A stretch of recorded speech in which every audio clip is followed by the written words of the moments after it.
Аз не скачам между жанрове, защото жанрове не съществуват. Това е един вид статистика. Има нещо, което извира от мене и то се изразява чрез музикални звуци, които са повлияни от музиката, която аз в момента слушам или която ми е оказала въздействие. И това са най-различни музики. Аз съм израснал в Съветския съюз и музиката, която най-силно ми е повлияла, е алтернативната музика по време на Съветския съюз 80-те години, където имало такива гениални изригвания, които могат да се сравнат само с 60-те години на Запад. И това е особен вид музика. Съответно, слушал съм Beatles, Pink Floyd и всичко останало, което е съвсем различна култура. Тези неща по някакъв начин се смесват в мене и тук може да добавим унгарската музика, защото там живея от 40 години, и българската музика, защото все пак аз съм израсъл с, между другото, и с турците, ФСБ и други такива групи, Тангра и така нататък. Това всичко се смесва. После се появява, след като усещам, че като че ли рок музиката почва да се изчерпва и да се повтаря. Това някъде към началото на 90-те години, не само аз, но и много други хора го усещат. И възникват две нови течения, които на пръв поглед са противоположни, на втори си приличат. Едното е електронната танцувална музика, техно, drum and bass, джангъл, трип-хоп, всичко останало.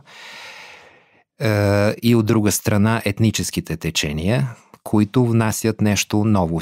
Всички тези неща ми въздействат на мене и аз в моята музика имам песни, които сега, използвайки западния термин, който не е точно за нас, защото там съвсем други са стиловете и жанрове и музиката, singer-songwriter, т.е. песни с китара и може би някакво там акустично оформление, където текстът е много важен. Тези песни са ми предимно на български. Чрез свирайки в групи, Кора Юрам, Месечинка, сега най-новата е Истра, с която преди няколко месеца имахме доста добро, успешно турне в България и тая година пак ще идваме, чрез използване на всякакви народни музики, до абсолютно чиста електроника с трап, глич и други съвременни елементи. Тоест, ако погледнем жанрове, има всичко, буквално всичко, с изключение на комерс поп, може би, надявам се. Но това е както човек, да кажем, който няма човек, който постоянно да се смее, няма човек, който постоянно да е сърдит. И всеки човек има широк спектър от чувства, мисли и така нататък. И би било нормално и музикално да е така, а ако погледнем, не е така, защото има групи, да кажем метал, които са постоянно сърдити, има други, които са постоянно щастливи, комерс поп и така нататък. Според мен това не е нормалното. Затова аз не смесвам жанрове, а това, което в момента искам да изразя или имам да изразя, го изразявам чрез подходящ за чувството начин. Изкуственият интелект всъщност е човека, вътре в човека. Отделен въпрос дали някой го е вложил в него или така си е по принцип, който се занимава с това, че от живи емоции и всичко прави нещо мъртво, да кажем, както сравни живота и един холивудски комерс филм. Тоест, така се превръща живото в бизнес, защото не знам защо масите това го взимат.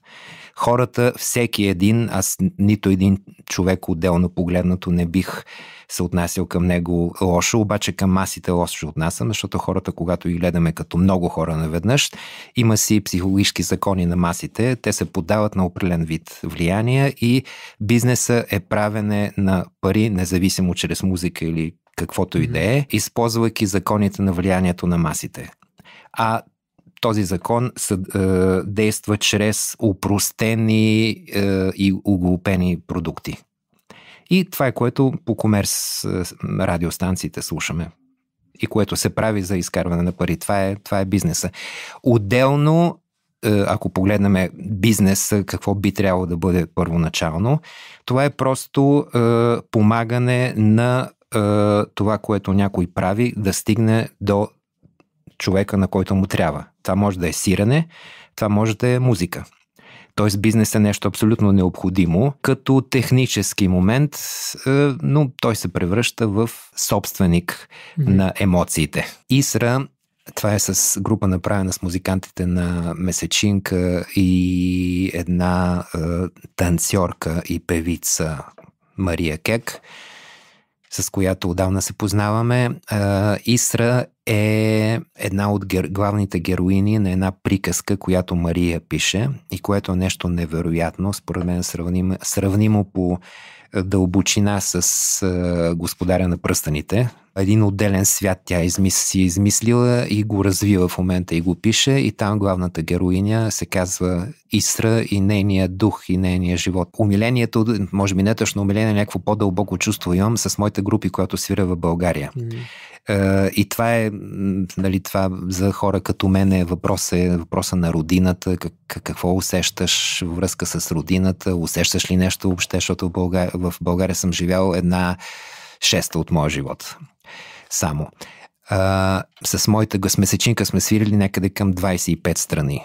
Предишната ми група пак съм свирили на много места, но когато свиря в България, чувството е особено. И то не е нещо, което си го представям, да кажем, бих искал в моята родина да имам успех. Не, а просто това е някакво чувство, което по-ми е приятно, когато имам успех тук. Ще имаме турне в България с Исра, сега го организираме или през лятото, или през есента, ще видим къде и как. Освен това, ударение правя повече на своите лични проекти, лични музики. Всеки може да ме намери, Емил Билярски. В интернет имам песни на български, имам всякакви най-различни проекти. Напоследък свира повече на пиано, пиеси, даже правих наскоро концерт само на пиано. Всъщност това ми е първи инструмент и до сега доста време остана в сянка, но сега пак като че ли се завръщам, тъй че много най-различни неща правя.